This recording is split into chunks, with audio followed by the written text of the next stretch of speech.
प्यारे साथियों, आज की हमारी वीडियो में आप सब लोगों का हार्दिक स्वागत और अभिनंदन है। आज की हमारी वीडियो बहुत ही ज्यादा स्पेशल और यूजफुल होने वाली है। आज की वीडियो में हम बाबा रामदेव जी के बारे में अध्ययन करेंगे। अगर आप किसी भी एक कंपटीशन एग्जाम में बैठते हैं तो मेरा आपसे वादा है कि इस क्लास से बाहर आपका कोई भी पर्सन जाने वाला नहीं है। और अगर आप इस वीडियो को पूरी देखते हो तो आप उस पर्सन को 100% सही करने वाले हो।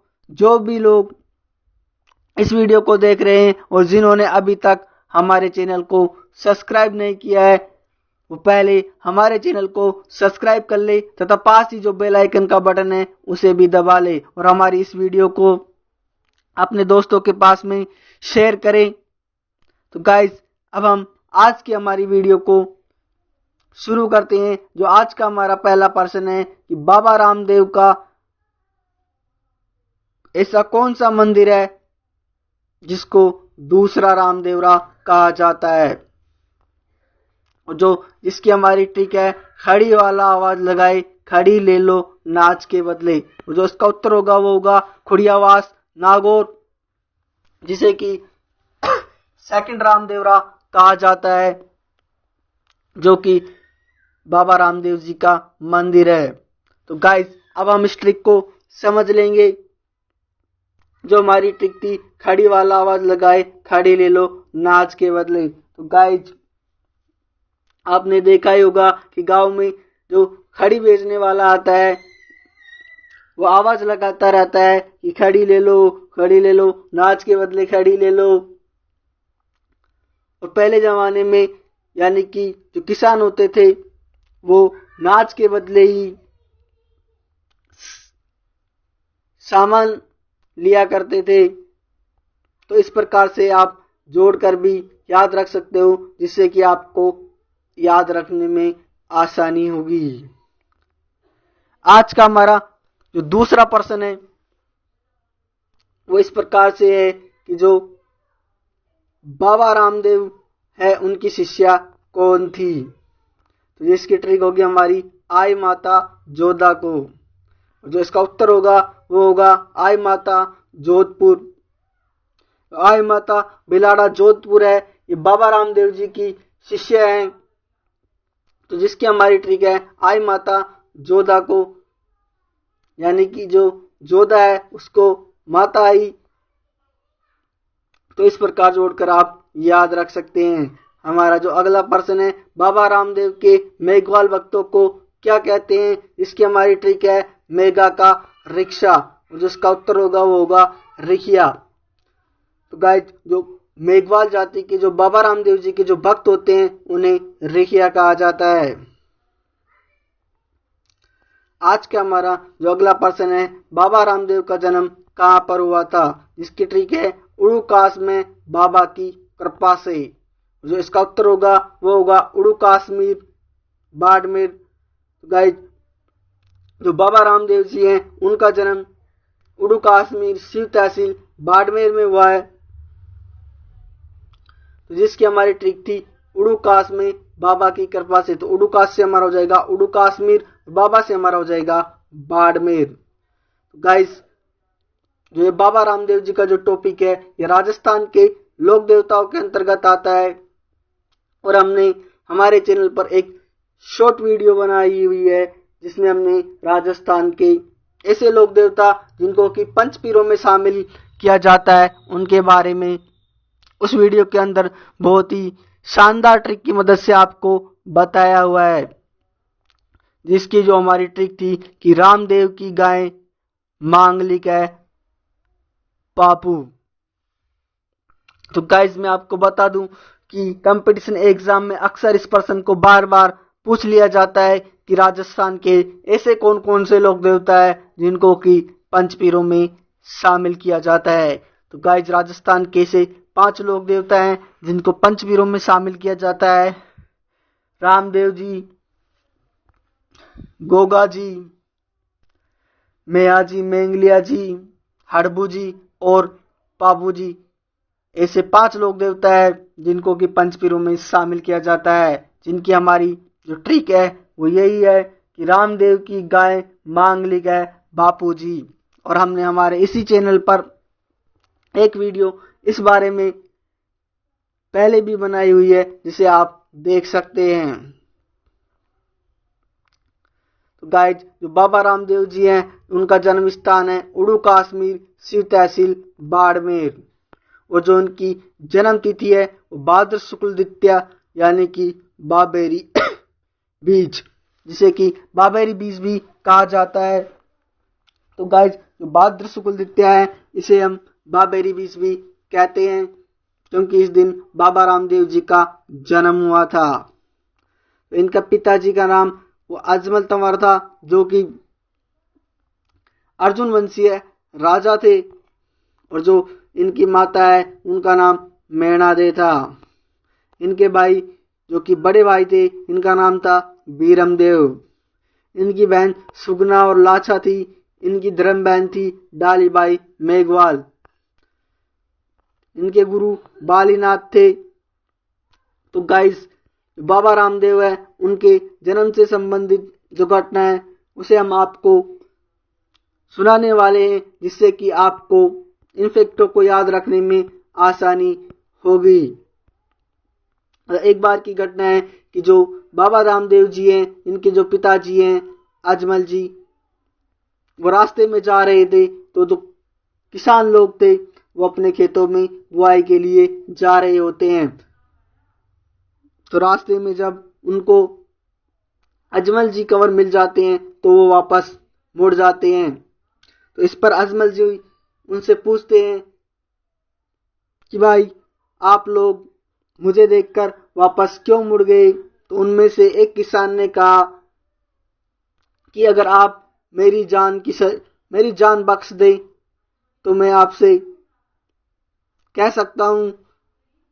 तो अजमल जी ने कहा कि भाई, मैंने तेरी जान बख्शी, पता क्यों वापस जा रहे हो? तो उन्होंने कहा कि आप बुरा मत मानिए कि आपके कोई संतान नहीं है, और अगर हम ऐसे लोगों के दर्शन करके फसल बोने जाएंगे तो हमारी फसल नहीं उगेगी। तो इसलिए हम सबको आप माफ कीजिए, हम फसल बोने अब नहीं जा सकते। तो यह बात अजमल जी तंवर को बुरी लगी और वह इस बात से नाराज होकर द्वारकाधीश जी के मंदिर गए। जो अजमल जी तंवर हैं वो द्वारकाधीश के बहुत बड़े भक्त थे। तो जब यह यहाँ से गए तो राजस्थान से जो बाजरे के लड्डू जो कि देसी घी में बने हुए द्वारकाधीश के लिए ले गए थे। तो ये जब जाकर मंदिर में पहुंचे तो इन्होंने भगवान द्वारकाधीश जी से कहा कि लोग मेरा मुंह देखना पसंद नहीं करते हैं, मुझे बांदड़ा कहते हैं। मैंने ऐसा क्या पाप कर दिया कि मेरे कोई भी संतान नहीं हुई? जब तक आप मुझे संतान का वरदान नहीं देंगे मैं यहाँ से जाने वाला नहीं हूँ। तो जो द्वारकाधीश जी की मूर्ति है उससे कोई जब आवाज नहीं आई तो इन्हें गुस्सा आया और इन्होंने जो अपने साथ में ये बाजरे के लड्डू लेकर आए थे उन्हें भगवान द्वारकाधीश जी की मूर्ति पर मारने लग गए। इतने में ही जो वो बाजरा था वो कहीं मंदिर में चारों तरफ फैल गया और इतने में ही कहीं से पंडित जी आ गए। और पंडित जी ने कहा कि भाई, क्या कर रहे हो कि जब तक मुझे द्वारकाधीश जी के दर्शन नहीं होंगे और वो मुझे संतान का वरदान नहीं देंगे तब तक मैं यहाँ से नहीं जाने वाला हूँ। तो पंडित जी ने कहा कि जो पास में ये नदी बह रही है इसमें द्वारकाधीश जी हैं, ये दर्शन देंगे। तो उन्होंने अजमल जी तंवर ने आव दिखाना था और नदी में कूद गए। तो उसी नदी के अंदर इनको द्वारकाधीश जी के दर्शन हुए। और द्वारकाधीश जी के जब दर्शन हुए तो इन्होंने देखा कि उन पर उनका जो सिर है उस पर पट्टी बंधी हुई है और खून से लथपथ हो रही है। तो इन्होंने पूछा कि ये क्या हुआ? तो द्वारकाधीश जी ने इनसे कहा कि आप ही ने तो मुझे बाजरे के लड्डू मार मार के जख्मी किया है। गाइस आपको पता है, आपने देखा होगा कि जो देसी घी होता है वो फ्रिज में पत्थर की तरह जम जाता है, लोना घी। तो जो बाजरे की जो लड्डू बनाते हैं तो वो भी बिल्कुल पत्थर की तरह हो जाते हैं। तो उनसे जो भगवान द्वारकाधीश जी के सिर पर चोटें आ गई थी, तो जो भगवान द्वारकाधीश जी ने इन्हें वरदान दिया कि मैं खुद आपके वहां पर अवतार लूंगा। तो तब जाकर जो अजमल जी चंवर है वो घर लौटे। तो ये इनके जो जन्म से संबंधित घटना थी। तो द्वारकाधीश जी ने कहा था कि जब मैं अवतार लूंगा तो पगलियां मर जाएंगी, यानी कि पांव के चिन्ह मर जाएंगे, मंदिरों की घंटियां बजने लगेगी, आकाश में बिजली कड़कने लगेगी, यानी कि प्राकृतिक घटनाएं घटेंगी जिनसे कि आपको पता चल जाएगा कि मैंने अवतार ले लिया है। और फिर जो अजमल जी कंवर हैं उनके 2 पुत्र पैदा हुए और उन्हें द्वारकाधीश जी ने ही 2 पुत्र का वरदान दिया था, जो कि हमने पढ़ा था कि इनके बड़े भाई बीरम देव जी। गाइस अब हम आगे बढ़ते हैं। तो जो इनके गुरु थे वो बालीनाथ थे और जो इनकी सवारी थी लीला और इनके प्रतीक पगलिया थे। तो गाइस इनकी सवारी से संबंधित भी एक घटना है कि जब इनके पिताजी थे तो घोड़े पर सवारी करते थे। तो जो बाबा रामदेव जी छोटे ही थे तो इन्होंने कहा कि मैं भी घोड़े पर सवारी करूंगा। और आपने देखा होगा कि छोटे बच्चे अक्सर ऐसी जिद कर लेते हैं जो बड़े करते हैं, ऐसे ही वो छोटे बच्चे करना चाहते हैं। तो इनके पिताजी ने इनके लिए जो कीमती रेशमी वस्त्र है इनके घोड़े बनाने के लिए दर्जी को कपड़े दिए। तो दर्जी ने जो इनके घोड़े के जो कपड़े थे उनमें से कुछ कपड़े चुरा लिए अपने पुत्र के लिए। तो जब ये घोड़ा बनाकर दर्जी लेकर आया तो जो बाबा रामदेव जी है वो आसमान में उड़ने लग गए, तब तक कि दर्जी ने अपना झूठ सबके सामने नहीं कबूला। जैसे ही दर्जी ने अपना झूठ कबूला तो बाबा रामदेव जी वापस आ गए। तो ये इनकी सवारी से संबंधित घटना थी। और जो इनकी समाधि है उस पर भी कपड़े के घोड़े चढ़ाए जाते हैं। जब किसी की मन्नत पूरी हो जाती है तो वो इनकी जो समाधि है उस पर कपड़े के घोड़े चढ़ाते हैं। इनके प्रतीक पगलियां हैं। इनका जो ध्वज यानी कि जो झंडा है उसे नेजा कहा जाता है, जो कि 5 रंगों का होता है।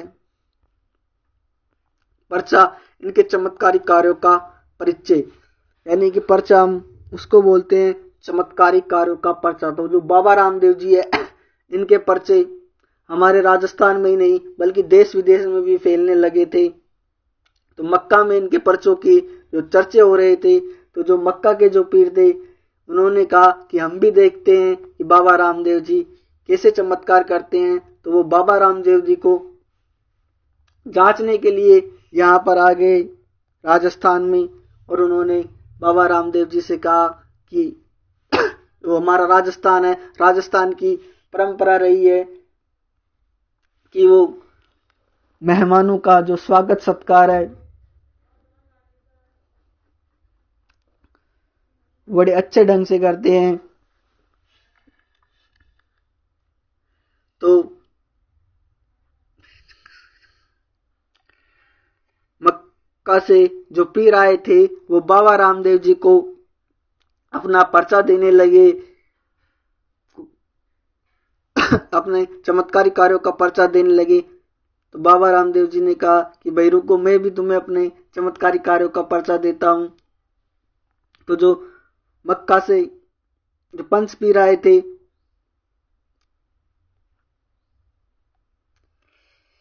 कि भाई पहले आप खाना खा लो। तो उन पीरों ने सोचा क्यों ना हम इनसे यही इनका पर्चा मांग लेते हैं। तो उन्होंने कहा कि हम खाना तो खा लेते लेकिन हमारी एक आदत है कि हम अपने बर्तनों में ही खाना खाते हैं। तो बाबा रामदेव जी ने कहा कोई बात नहीं, आपको आपके बर्तनों में ही खाना खिलाया जाएगा, आप बैठिए तो सही खाने। तो जैसे ही पंचपीर खाने पर बैठते हैं तो बाबा रामदेव अपने चमत्कार से जो उनके मक्का में जो बर्तन होते हैं उनको उनके सामने लाकर रख देते हैं।